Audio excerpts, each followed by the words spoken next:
satu buah flash disk merek inisial V berwarna merah dengan kapasitas 4 GB yang berisi tentang 7 video CCTV. Bayangkan sebuah benda kecil yang nyaris tak menarik perhatian siapapun. Ukurannya tidak besar, tidak mencolok, bahkan sering terselip begitu saja di laci meja atau saku tas. Sebuah flash disk berwarna merah. Tak ada yang menyangka, benda sesederhana ini kini menjadi pusat perhatian banyak mata. Bukan karena harganya, bukan karena mereknya, melainkan karena apa yang dipercaya tersimpan di dalamnya. 7 rekaman, bukan 1, bukan 2, 7 video CCTV. Dan sejak kabar itu mencuat, satu pertanyaan terus berputar di kepala banyak orang. Jika ini hanya rekaman biasa, mengapa dampaknya terasa begitu besar?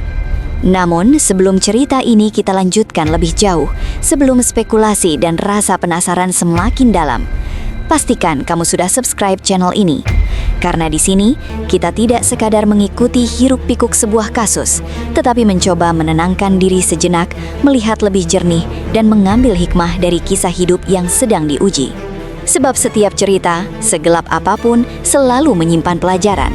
Tentang kejujuran, tentang pilihan, dan tentang bagaimana satu keputusan kecil bisa berdampak panjang ke banyak kehidupan.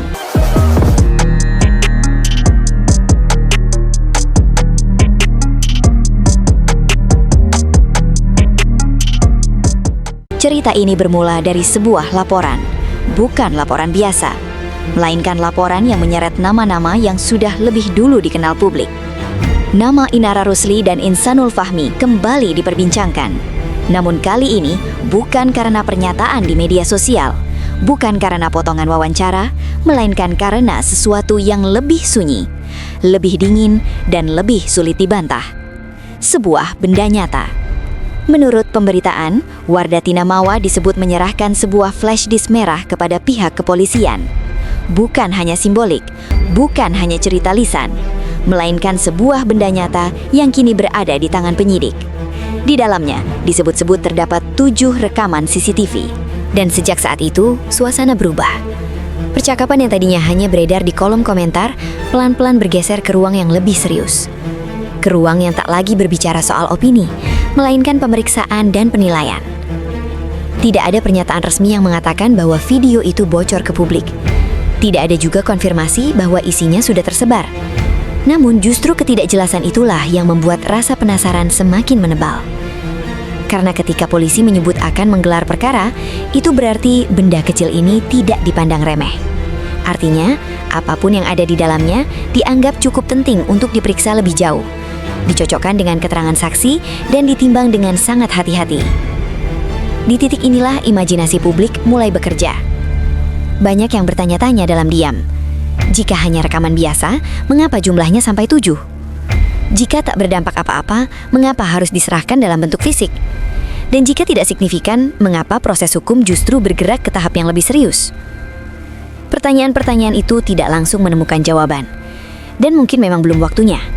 Yang jelas, menurut berbagai laporan, flash disk merah ini tidak berdiri sendiri.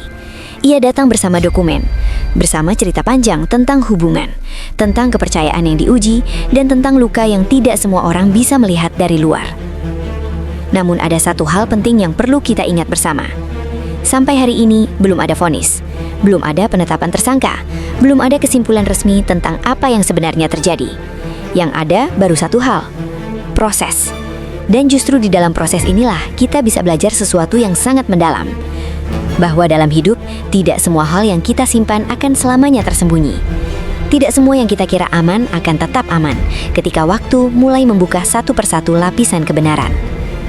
Flash disk merah ini, apapun isinya nanti, telah menjadi simbol bahwa setiap tindakan meninggalkan jejak.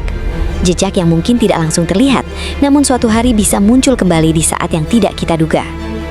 Dan kini pertanyaannya bukan lagi soal ada atau tidaknya video, melainkan apa sebenarnya yang dilihat polisi saat benda kecil itu diperiksa. Apa yang membuat mereka harus duduk lebih lama, menimbang lebih dalam, dan memutuskan bahwa kasus ini belum bisa dianggap selesai. Ada satu hal yang sering luput dari perhatian banyak orang ketika sebuah kasus mulai masuk ke ranah hukum. Bukan soal siapa yang benar, bukan soal siapa yang salah, melainkan bagaimana sebuah bukti dinilai. Karena bagi penyidik, sebuah rekaman bukan sekedar gambar bergerak. Ia adalah potongan waktu. Ia adalah fragmen peristiwa yang harus dipahami secara utuh, bukan sekedar dilihat sepintas. Dan di titik inilah 7 video CCTV dalam flash disk merah itu menjadi sesuatu yang jauh lebih serius daripada sekedar isu panas di media sosial. Bayangkan posisi polisi saat benda itu berada di hadapan mereka. Bukan sebagai penonton yang digerakkan rasa ingin tahu, melainkan sebagai pihak yang harus memastikan satu hal penting. Apakah rekaman ini relevan dengan laporan yang diajukan? Setiap detik diperhatikan, setiap sudut kamera diperhitungkan, setiap waktu kejadian dicocokkan dengan keterangan yang sudah ada. Karena dalam dunia hukum, sebuah rekaman yang tampak biasa bisa menjadi tidak berarti jika tidak sesuai konteks. Namun sebaliknya, rekaman yang tampak sepele bisa menjadi sangat menentukan jika selaras dengan rangkaian peristiwa lain. Inilah mengapa proses ini tidak dilakukan terburu-buru. Ketika publik bertanya, kenapa belum ada keputusan? Jawabannya seringkali sederhana, tapi berat, karena kebenaran tidak bisa diputuskan dengan emosi. Menurut pemberitaan yang beredar, rekaman CCTV ini kemudian menjadi salah satu alasan utama mengapa pihak polisi menyebut akan membawa kasus ini ke tahap gelar perkara. Gelar perkara bukanlah akhir, ia justru adalah persimpangan. Di sanalah semua elemen dikumpulkan. Keterangan saksi, dokumen pendukung, dan tentu saja bukti visual yang kini menjadi sorotan banyak pihak. Di ruangan itulah, setiap potongan cerita diuji ulang. Apakah saling menguatkan, ataukah justru bertentangan? Dan disitulah pula penyidik menentukan apakah sebuah perkara layak melangkah lebih jauh atau justru berhenti sampai di sana. Namun yang sering tidak disadari publik, gelar perkara juga berarti satu hal lain, yaitu tidak semua yang ada di dalam bukti bisa diumumkan keluar.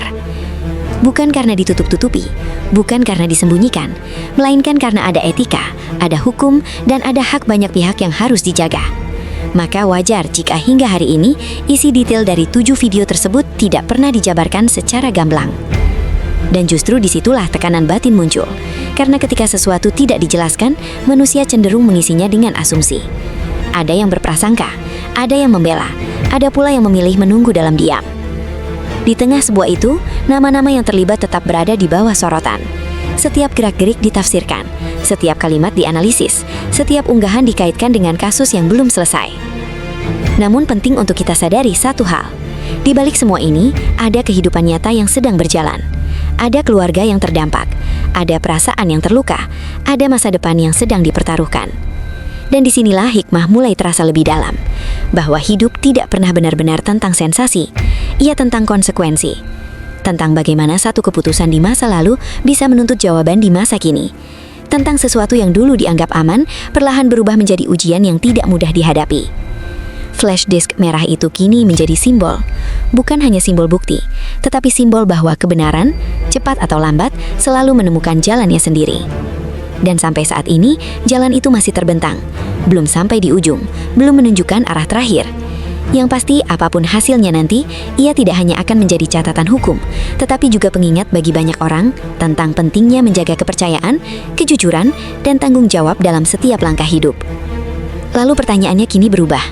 Bukan lagi soal apa isi video itu, melainkan keputusan apa yang akan lahir setelah semua bukti dinilai secara utuh. Dan ketika keputusan itu akhirnya diambil, apakah semua pihak sudah benar-benar siap menerimanya? Karena kebenaran, meski dibutuhkan, tidak selalu datang dengan rasa yang nyaman. Dan kisah ini belum benar-benar selesai.